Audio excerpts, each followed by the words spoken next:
వెతుకుతున్నప్పుడు ఆ మూపురానికి తగలటం లేదు. భూమి నీటితో నిండిపోతోంది ముఖమంతాను. ఒక్కసారి పైకెత్తి ఆ నెయ్యి, యజ్ఞంలో వాడే నెయ్యి ఆయన కన్ను, ఒక్కసారి ఆ కనురెప్పలు పైకెత్తి చిట్లించి ఇటు అటు గుర్రుమంటూ మెడ విప్పుతోంది, మెడ విసురుతోంది. విసిరినప్పుడు ఆ జూల్లోంచి నీళ్లు లేచి పడుతున్నాయి. మహర్షులు, చతుర్ముఖ బ్రహ్మ అందరూ వెళ్లి దాని కింద తలబెట్టారు, ఆయన మించి పడినటువంటి నీటి కోసమని. ఈ కంటితో చూడరాని పరమాత్మ యజ్ఞవరాహంగా వచ్చారు. ఇవాళ ఆ నీటితో తడుస్తున్నారు. ఆయన వెతికి వెతికి వెతికి వెతికి భూమిని పట్టుకున్నారు. పట్టుకుని దాన్ని మూపు మీదకి ఎత్తుకుని ఆ రెండు దంష్టల మధ్యలో ఇరికించి దాన్ని పైకెత్తారు. పైకెత్తి ఇలా చూపించారు. చూపించేటప్పటికి ఋషులందరూ స్తోత్రం చేశారు. ఇప్పుడు మహానుభావుడు స్వయంభవ మనువు తన భార్యతో కలిసి స్తోత్రం చేశాడు. ఏమి గొప్పతనమయ్యా మహానుభావా, ఈ ప్రజలు ప్రాణులు నిలబడడానికి భూమి లేదు, రసాతలంలో పడిపోయిందంటే యజ్ఞవరాహమూర్తి వయ్యొచ్చి భూమండలాన్ని పైకెత్తావు, పైకెత్తి తీసుకొచ్చావు. ఇప్పుడు దీన్ని నిలబెట్టాలి. ఎలా నిలబడుతుంది? ఇప్పుడు దీనికి ఆధార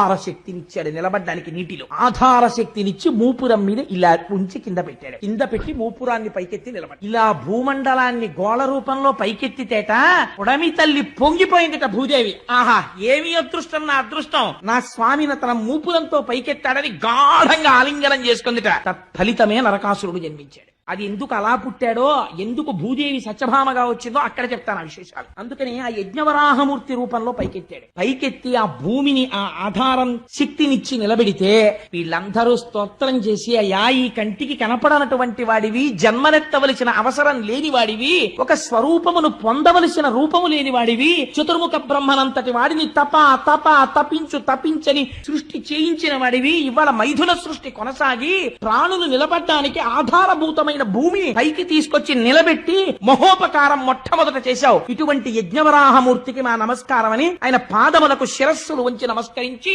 మనఃపుష్పములను ఆయన పాదముల మీద వేశారు. వేస్తే స్వామి వారందరికీ అభయిస్తున్న సమయంలో ఈ హిరణ్యాక్షుడు యుద్ధానికి వచ్చాడు. ఇద్దరి మధ్య భయంకరమైనటువంటి యుద్ధం జరిగింది. ఆశ్చర్యం ఏమిటో తెలుసా అండి, వాడే సామాన్యమైన శక్తివంతుడు కాడు. యజ్ఞవరాహమూర్తి శరీరంలోంచి నెత్తురు కారేటట్టు కొట్టాడు వాడు. ఒక స్థితిలో ఎంత చిత్రం జరిగిందంటే, హిరణ్యాక్షుడు ప్రయోగించినటువంటి గదా ప్రహారమునకు స్వామి చేతిలో గద జారి కింద పడిపోయింది. పడిపోతే వాడన్నాడు, నేను కొట్టను, గద తీసుకో, గద లేని వాడిని కొట్టను. ధర్మానికి ఆశ్చర్యపోయారు స్వామి, ఎంత ధర్మాత్ముడి ఈ ఒక్క విషయంలో అనుకుని వెంటనే సుదర్శన చక్రాన్ని స్మరించారు. స్వామికి అదో సంతోషం, వీడికి ఇంత శక్తి వచ్చిందో, బో బాగా చేస్తున్నాడు యుద్ధం అని చెప్పి. తాతగారు చూడండి, ఉట్టినే పిల్లాడితో ఇలా కుస్తీ పడతాడు, అలా కుస్తీ పడుతున్నాడు. చతుర్ముఖ బ్రహ్మగారు అన్నారు, స్వామి నీ వినోదం చాలు, మాకు భయం వేస్తోంది, వాడు నిన్ను అలా గదతో కొడుతుంటే మేము చూడలేకపోతున్నాం, వాడిని సంహరించి ఉద్ధరించు అన్నారు. ఒక అవతారం, వాడికి ఒక శాపం విమోచనం అయిపోతుంది. అలా ఎంతసేపు వాడిని ఇబ్బంది పెడతావు, కొట్టేసేయి స్వామి, వాడి తలకాయ తీసేయమన్నారు. అప్పుడు సుదర్శన చక్రాన్ని ప్రయోగిస్తే